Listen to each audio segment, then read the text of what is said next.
Sculptform, you might say, in its very DNA, rises to challenge. Reverse psychology works on us very well.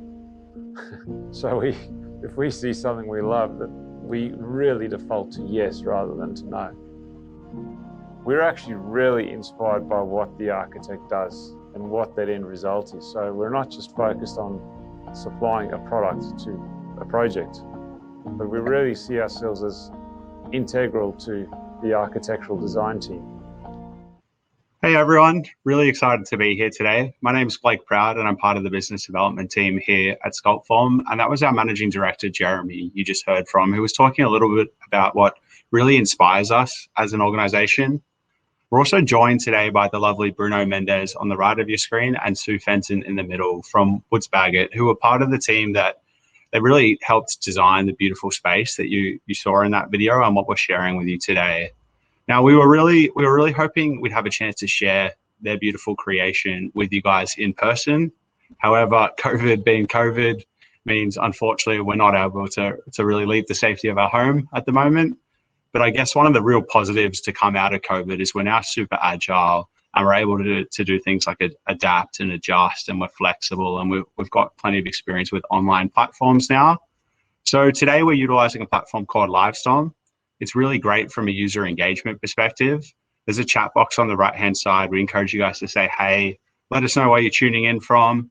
And then there's actually a questions tab at the top of the screen above that chat window. So today, as we work through, if you have any questions, we encourage you to put those in there. Make sure you direct them to who those questions are relevant to. And at the end of our presentation, we'll get across to those questions.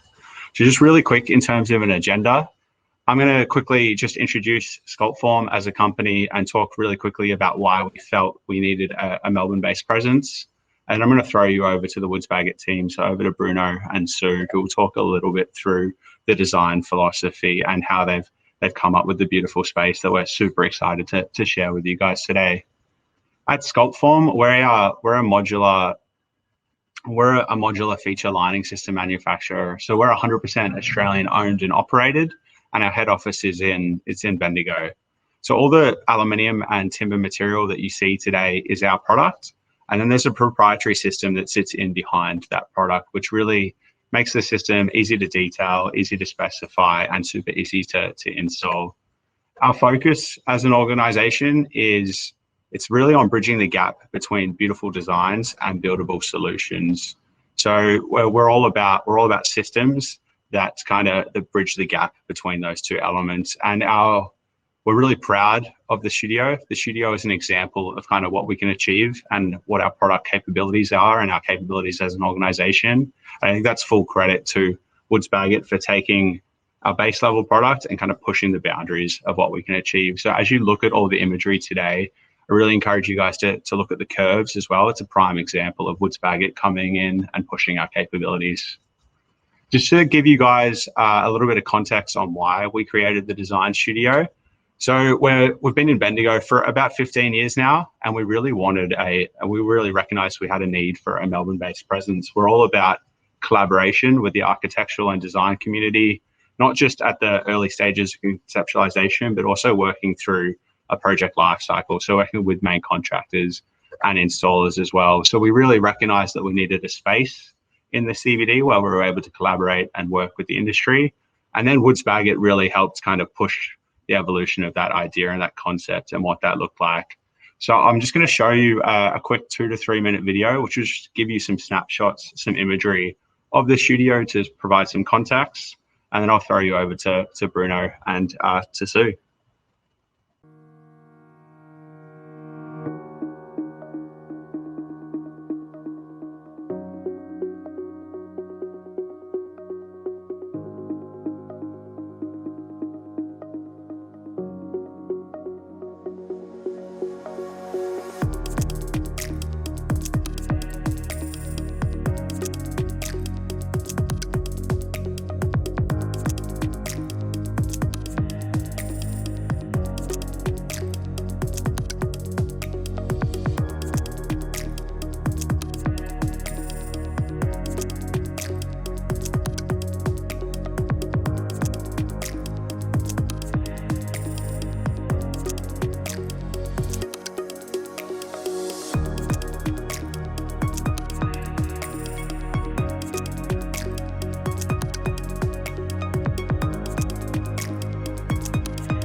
All right, so that was just a little bit of imagery just to help with some context. That's our space, which we're super excited to be sharing with you guys today. And I'll now throw you over to the Woods Bagot team. Bruno, if you want to share your screen.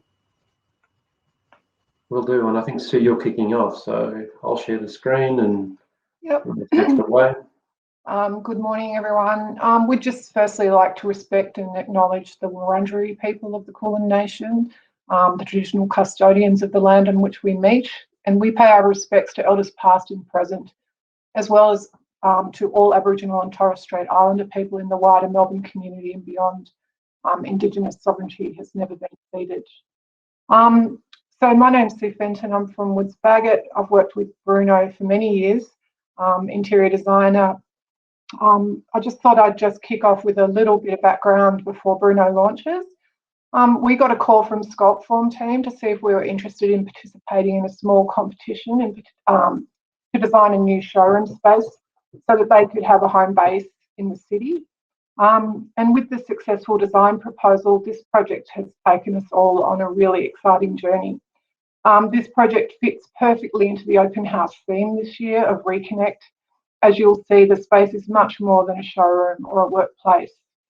It is a catalyst for connecting makers, craftspeople and the design community. More than that, it acts as an open event space that connects our broader community. And it also kicked off at the beginning of lockdown. So there's been a few little windows of opportunity for it to sort of come to life. And we all look forward to being able to engage with the space a lot more in the future in the physical sense. So thanks for coming this morning, and I'll hand over to Bruno to share the process now, and I'll reconnect at the end. Over to you, Bruno. Hi, everyone. Thank you for joining. Times we live in, doing this virtually would have been great to be in the space, as Blake and Kate mentioned, but we power on and we'll do our very best to take you on the journey of what has been a great journey with Sculptform and the team. So this project here is really, it's really a work in progress. We've got a great relationship of working with Sculptform over the years. And so for us, the journey has really, probably over 15 years ago or more even, we've been really part of their journey in terms of really small projects where we're really developing a lot of, with them obviously, a lot of the detailing, really understanding the capabilities of what the product could do. And again, credit to Sculptform in really allowing us to push it and test what they could do. And they certainly never said, this is the product and this is the off-the-shelf sort of product and this is how you have to use it. It was very much, what can we do with it? So from really small projects to much larger education projects, all sort of seen here, to some of our more sort of complex and recently completed education projects. This one here being Deakin, recently completed, also has a number of fantastic moments, to probably this project here, which is the Christchurch Convention Centre, which also is an exemplar project in really what Sculptform has been able to do with us in completely customising a series of these are quite deep concave and convex panel systems that span over sort of 15 metres high within some of these spaces. And they've worked with us to really develop a lot of these details. So we're really quite fortunate, I think, to be able to be working with them and working with and pushing sort of the boundaries of what their products can do. So what is this point of difference with Sculptform? Well, at least for us, this point about collaboration is something that's critical. On every project that we've done, we've never worked alone. That's really been with them at the table. So being obviously, I'm an architect, I'm a principal at Woods Bagot, one of the designers, to be able to kind of be working with the people that work with their product, hands-on, developing it or developing, custom details for the projects that we do, is something that just happens more and more on projects these days. So, I mean, that's the reason why we love obviously working with them. So when we as Sue mentioned, when we got a tap on the shoulder, Sculptform, to their credit, ran a very open and fair competition with a series of other practices. It was a very short comp. I think from memory it was only a couple of weeks, and we were quite excited that they were moving to the CBD and they were running this comp. So it was a short, sharp comp.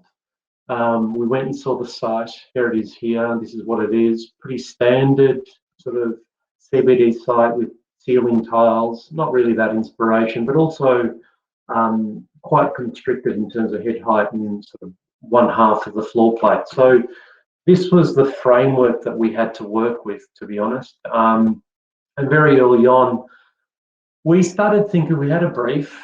Sculptform gave us a brief. It's obviously their workplace, but we sort of pushed those boundaries of what a workplace could be, as far as really blending what they do and what a single space can kind of be. It's not just a space for a series of staff members to be sitting at their desk. As I mentioned earlier, these guys make things and they work with industry to evolve their details. So we thought, the workshop is something that's almost front and center and something that really needs to be celebrated in the space, as opposed to being the hidden away. One of the other key elements was this idea of the showroom, the arrival experience, the space being used for industry events as well. So you can kind of see how the typology of workplace is really beginning to kind of go beyond just being a workplace. It's a gallery. It's where they manufacture things. They have meetings. They have events. It's a gallery to showcase their items. So it's all these things in one. And so that for us, it was really quite exciting to make sure that this kind of marriage of all these uses was really clearly sort of expressed, and nothing is sort of back of house, much in the way that when you go to a restaurant these days, a kitchen is something that is front of house. It's an experience. People love sitting at the bar. The kitchen is no longer something that's hidden away. In this idea, or at least this concept, we also wanted to have that kind of notion of putting the workshop front and center so that it was visible and people can kind of see how it works. So the way that, I suppose, the way that the kind of space works, well, obviously we've got a very fixed shell, and this was one of the very, very early sketches which kind of really delineated sort of almost like a path, not just the way that you circulate through the space, but also the way that the ceiling was expressed, flowing through the space and through the various sort of settings, from formal meeting areas all the way through to the workplace area, past the workshop, and then sort of the arrival gallery as well. So you sort of, it's a one big continuous journey through the entire space, and there's no sense of back of house or front of house. So the arrival sort of sequencing is really a space that greets everyone. It has the largest sort of auditorium space for presentations as well. It has a bar. It's very much a front of house experience where people will probably grab a drink. They might sit down for a while before they sort of meander through to the various spaces. But really, this is where everyone sort of arrives. Some of the other sort of key spaces are the gallery sort of spaces where it is analog, at least this one, and then there's a sort of a digital gallery space which has a screen for formal presentations and some other sort of elements that happen in these spaces. And then as you sort of circulate through, the collab really in the middle is the sort of front and center space. It's on show, it's glazed, the machinery is in there, a lot of their products are in there. So the idea is that you can come in here, well, I can bring the client into this space, and we can probably workshop with the Sculptform team a potential detail or thinking about a new clip system that might work. And so the idea is that it's an interactive. We take clients on that journey of the crafting of details and the product. And then there is a small component of workplace in terms of work settings. Again, it's open plan. and really that happens at this point here. So, and then just one last sort of element was obviously, there are a series of, they're almost like the leftover spaces, but there's the boardroom areas and some other sort of breakout meeting room areas, and the more sort of collaborative one, which is where there's a desk as well that's sitting sort of in the main space. And the last sort of piece that we did for that conference, I think from memory, like I said, 2 weeks, and we did this little 3D print in our office to try and sort of delineate the key idea of the project, which was the fact that you came into a space where gallery, workshop, workplace, events, everything's on show and is one. And the way that this sort of model pulled apart sort of also expressed what we were trying to do with the ceiling, to try and mimic the way that you flow through the space as well. This was the only render that we did. So that material that I've just presented then was really the 2 weeks worth of material, and we were quite fortunate to win the competition. So we're really excited. We had a very short period to really produce in a series of options. We didn't fully document the project. Obviously, Sculptform led the build as well. So we really worked with them to on site, but really provided sufficient detailing, not fully documented, but enough detailing and thought to enable them to build the thing and work it out. Because to be honest, again, this was a very experimental project in the sense that we were both working together to really work out how to really achieve the complexity of some of the geometry. We had 4 options that we worked with. There was this sort of initial option, which was more of a linear sort of approach to the circulation, where the battens really flowed in the single direction through the space. We looked at a series of other options and kind of looked at how nature is actually the best at doing this sort of thing, whether there were any cues from understanding these kind of rhythmic sort of patterns, and whether the answer was sort of there. To be honest, it made it even harder. We thought, leave nature alone.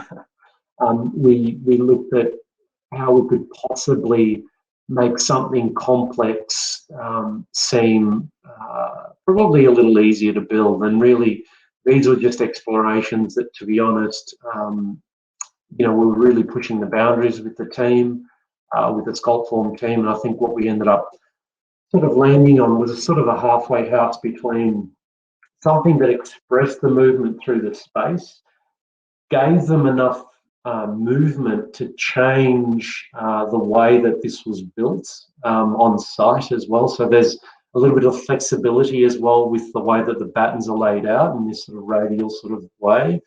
The thinking here was that the number of points that were on the inner arc were pretty much almost the same number of points that were on the outer arc. So through that, we began to kind of develop this scheme, and this scheme was the one that kind of, we all felt more comfortable with expressing and moving forward with. So the refinement process, then we took it into Grasshopper, and again, just having the ability to have these tools to begin to rationalize the geometry, the number of pieces, to try and actually also identify, the number of types of bends and all of that. So a lot of this was really a process that was quite collaborative with the Sculptform team. We were showing them what we were thinking, and they were telling us also what was kind of possible. So there were some pretty sort of complex little moments, but we did enough to at least get the idea across that then they were comfortable with, and then setting out on their journey. So this was sort of the final kind of render that we kind of got to after that sort of initial sort of schematic design process. And to be honest, it really does, if you look at what has been built and what this render, very early render, kind of delineated, the two are relatively similar. So credit to their team to really stick to what we set out from the very beginning. Sort of a more detailed plan, I mean, just to kind of show people how it kind of works. I mean, it is nestled within an existing pretty traditional brick building on Queen Street in the Melbourne CBD. There is a common lobby where everyone enters in, so other tenants that use the rest of the building come into this common lobby, whereas the Sculptform sort of entry is off that lobby. And so our scope was really to work within this interior. As you can see, you come into this lower sort of arrival area. There are these steps that go through, really working within the existing framework. There's also the workshop with some services and some DDA facilities and toilets, and also meeting rooms, and sort of these sort of open collaborative areas here as well, which are more sort of, you know, writable surfaces to kind of have more of an interactive sort of setting. So they're all they all do slightly different things to try and sort of play on, you know, how best to engage with clients and teams and the industry. This is all we did in terms of a pack for documentation. You know, it was really quite light on, deliberately light on, because we're quite used to working with, you know, Blake's team in terms of really working with them about what is possible from a detailing point of view. So we didn't want to over detail this thing, but we also, like I said, just provided enough to kind of work with them. Now, very fortunate for them, for us and the project, for them to purchase this incredible machine, or a series of machines, which allowed us to bend timber I mean, it just turns timber into jelly. I mean, it's been around for technology isn't new, but when you think about what Eames were doing with bending timber and steam, but for the Sculptform team, having this ability to bend timber in this way with steam was a new thing, and this project is really a testing ground for how they really began to get some consistency in the bends, get some consistency in the way that, you know, repetition in all the arcs. So there's a bit of testing. I know the guys will talk more about it because they really lived that journey from start to end. But we got to a point where, you know, it was that abundant and that consistent that all the radiuses were actually really quite good. So the clip system, if you I mean, we used this standard clip system that they have where the battens are routed on the back. They're all clipped in. There's a gap between each of the battens that allows for the acoustic system to also be housed from behind. So it's a really clever system from that point of view. So from an acoustic point of view, it really does work quite well.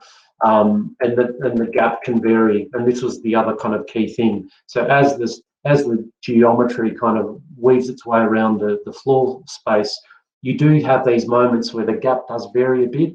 And having that ability to do that was pretty much fundamental to making it all work. So credit to them. These are just some construction shots. We were coming in, you know, as often as possible to see it progress, and it was really quite exciting to be part of the journey on site with them.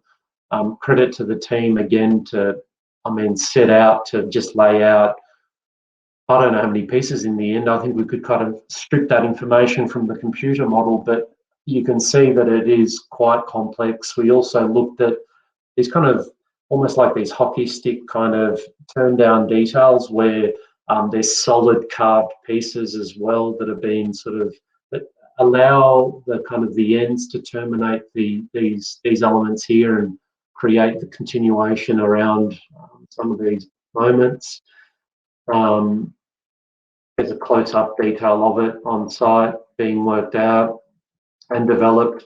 And we sort of, I mean, we also, again, we were very lucky to have a client that was willing to actually explore things as well. And we never really got to complete this detail, but I know that for the next project, we know that there's, you know, the humble beginnings of another sort of standard detail here, where what we wanted to do was to kind of have these big solid elements as they sort of regress down into the ground. They basically, you know, the solid component of this piece here really just was hiding the acoustic element. I mean, we're up against it in time as well, so we've also had to be a little bit realistic at times as well. So again, you know, they were willing to explore those things, and these are pretty much the finished images. All these images are taken by Peter Bennett, so credit to Peter, who obviously came in for a couple of shoots for different timing.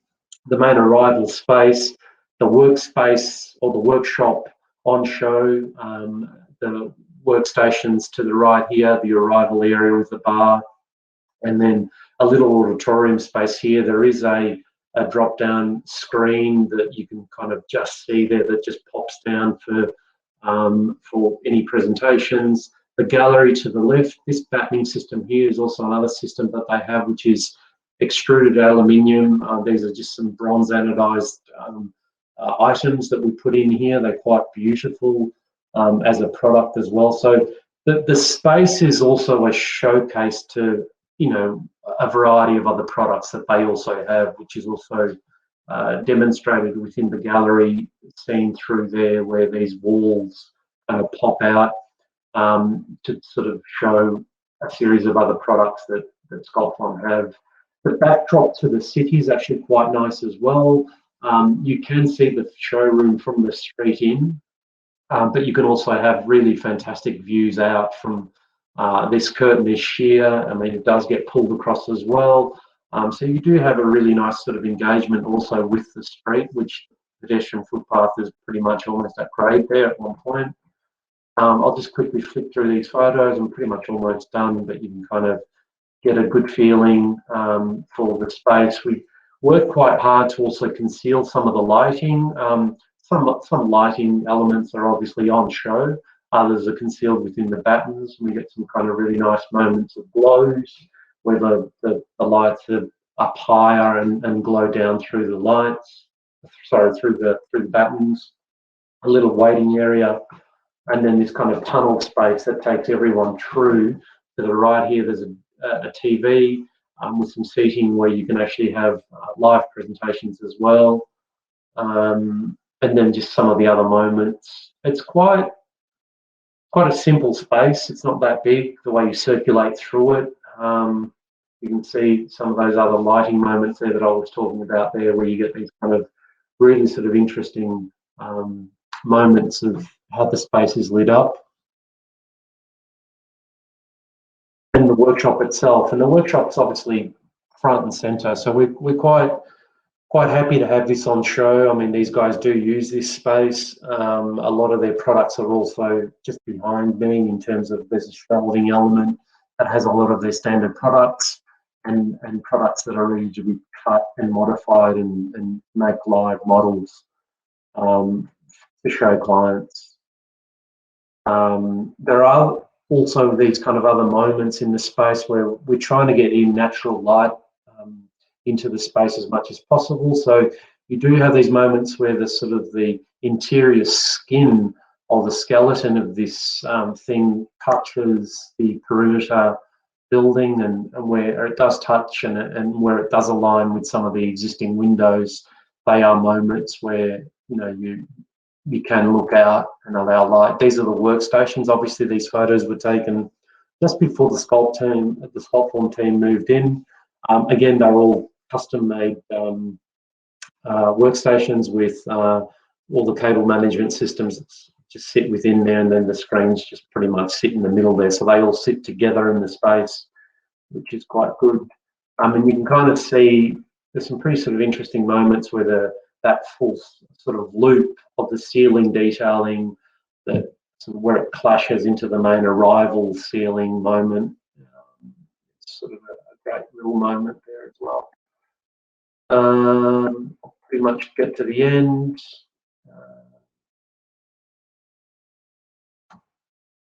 And again, like I said, a lot of these details were all laboured over. It was really amazing to see these guys. You can see the variety of pieces that kind of make this doesn't just go and sort of join together in plan, it also goes down in section as well. So it recedes back down to a point there, which is something that the guys laboured over. But again, the showroom really takes, and this is something that we were quite happy with. I mean, the reason why it's the singular use of the material is something that we were really quite passionate about from the beginning, because this moment from the street looking in is quite a powerful one. The warmth of the interior space back out to the street condition is something that's quite contrasting and quite beautiful. And this last image I quite like from Peter Bennett's, where you really get the contrast of the old building with the car park, and another little moment here down a laneway, and you can look up into the space that shows that kind of sinuous sort of snake, really. So that's it, really. Happy to take any questions, or I know I've sort of just been trying to power through this rather quickly. I know people have been posting some questions, but happy to take any questions, or if anyone has anything, or if Blake, if you want to. Yeah, definitely. I might. I've got a few questions, if that's okay. Firstly, thank you so much. I think you yourself, Bruno, and your team at Woods Bagot have done an incredible job in creating a piece of architecture within an interior fit out. And we're incredibly happy with the space, where the flow and the ability, there's almost different pockets within the studio that can be utilized at the same time for a variety of different purposes. I think my first question for you is, though, it was very much a project where we're kind of pushing the boundaries of the capabilities of our product. Was there any element of that you found particularly difficult, or is there anything that perhaps that if you were to have your time again and knowing what you know now, you would be changing if you were to design the space again? I think we probably could have gone harder, knowing how easily you actually did it. Okay. But to be honest, Blake, I mean, credit to you, Jeremy, and your full team. I mean, honestly, I don't think there was ever a moment where you guys just said, okay, other than obviously your time frame that you had to build the thing and get in there, there was never a moment where you said, no, we're not doing that. So I think, to be honest, the project is the project because of what you are as well, and how open yourselves have been to what we put forward. So yeah, credit to the client, to be honest. I think it made our job super easy. Yeah, thank you. Is there any element of the project that do you have a favorite? We talk about these moments and these pockets. Is there anything that you're most proud of? I think for us, and I'll let Sue speak to any as well, but for us as these moments, I mean, the space is extraordinary when you're in it, right? And to be honest, I still it's not because we did it. I'm just on it, being quite honest. Like it is an amazing space still when you walk into it, and I go down there occasionally and just go, wow, the craft, the execution of it still, you know, for Australia. And I mean, it is an amazing achievement what you've been able to do and execute. But I think for me, the spaces that are still the most surprising are these moments from outside looking in, where the unexpected ones, because we never designed the space with this lens going, what's this thing going to be read like from the outside? So I'm glad when Peter started throwing these photos up from his photo shoot, I was more excited about these moments than some of the interior moments. So they're the spaces they're the moments that surprise me most. Definitely. I think this.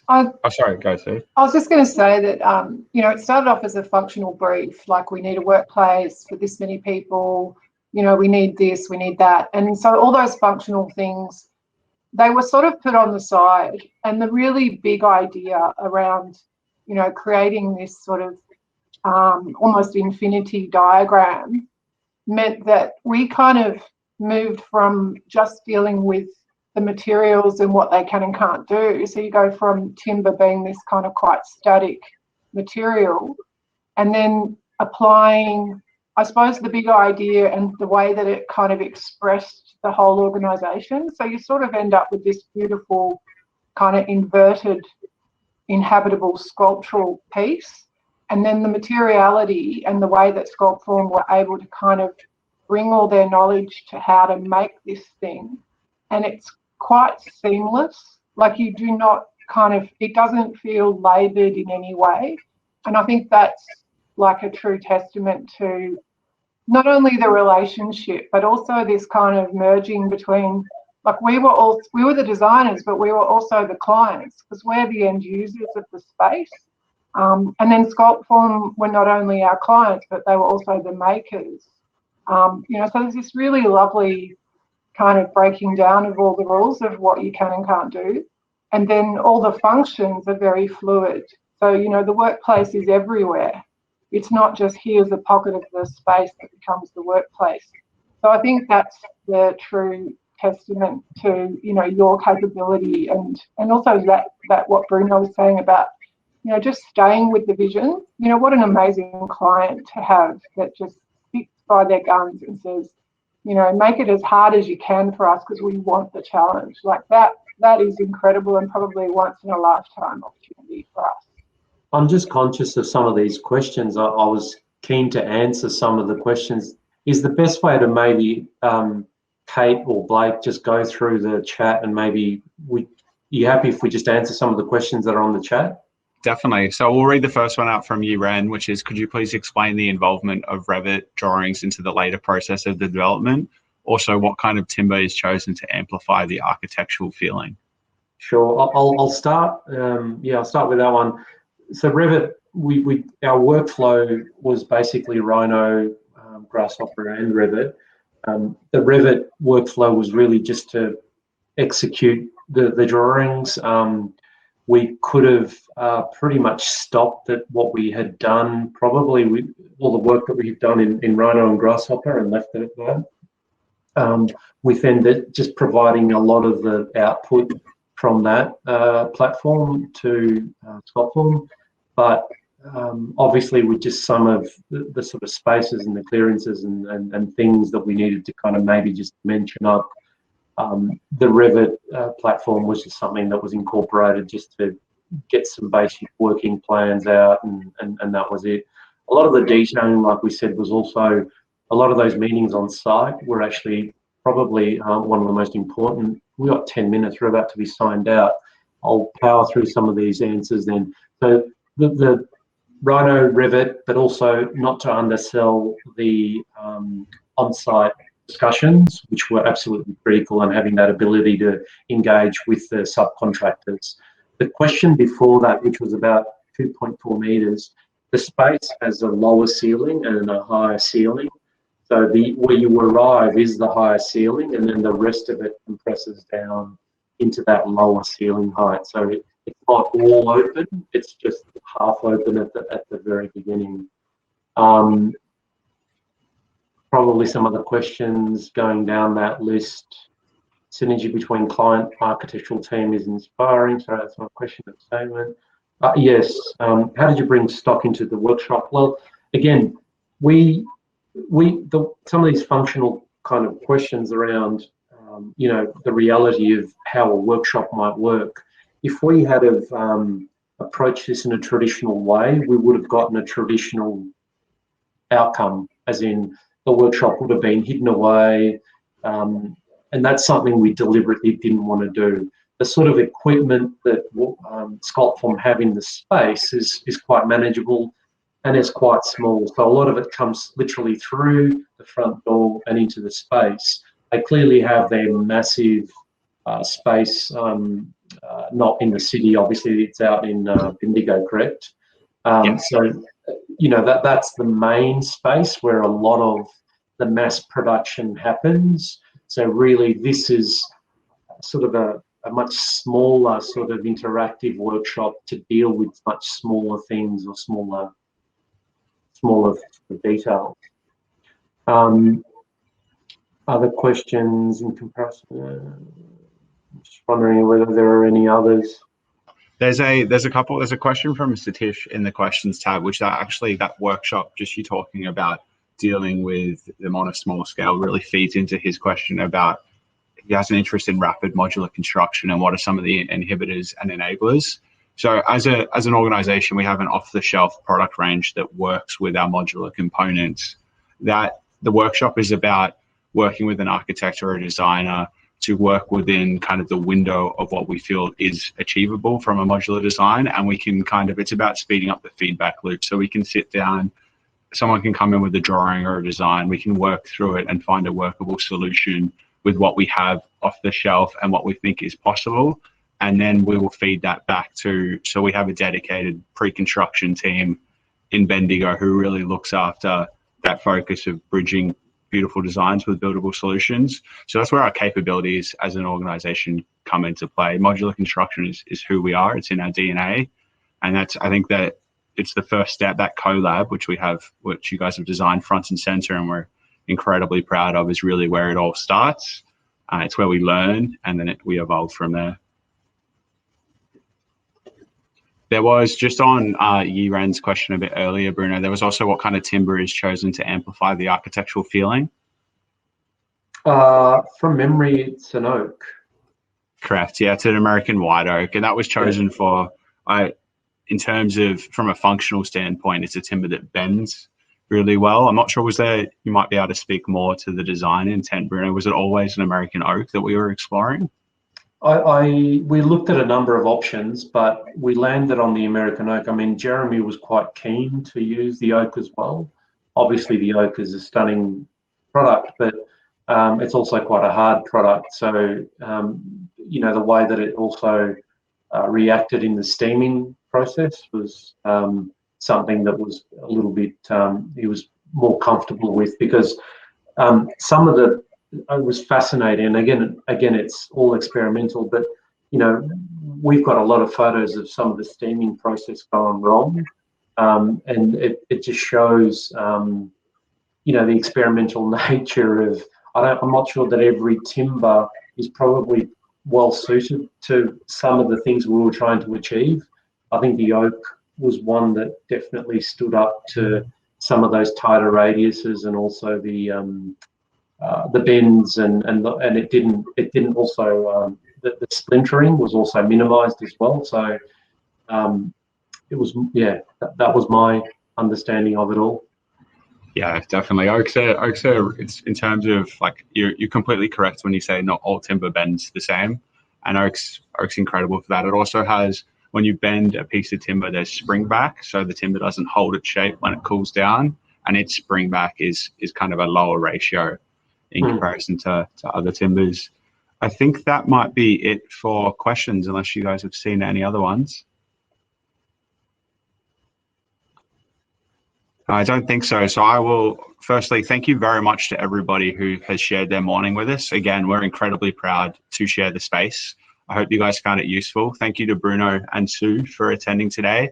It was actually really interesting. It was the first time I got to learn about the design brief in such great detail. So there's a few things there that I was really intrigued by. I'm just gonna, as we close out, I'm gonna play just a really short video of an event we recently had. But otherwise, thank you very much to everyone who attended today.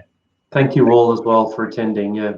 Yeah, thanks, Blake. And I just wanted to do a call out for 4 projects that was Bagot have in the open house program. And a huge thank you to Chrissy Patras, who's moved on from Woods Bagot, who really championed this project on site. And also thank you to Open House and Sculptform from all of us. Thanks, Sue.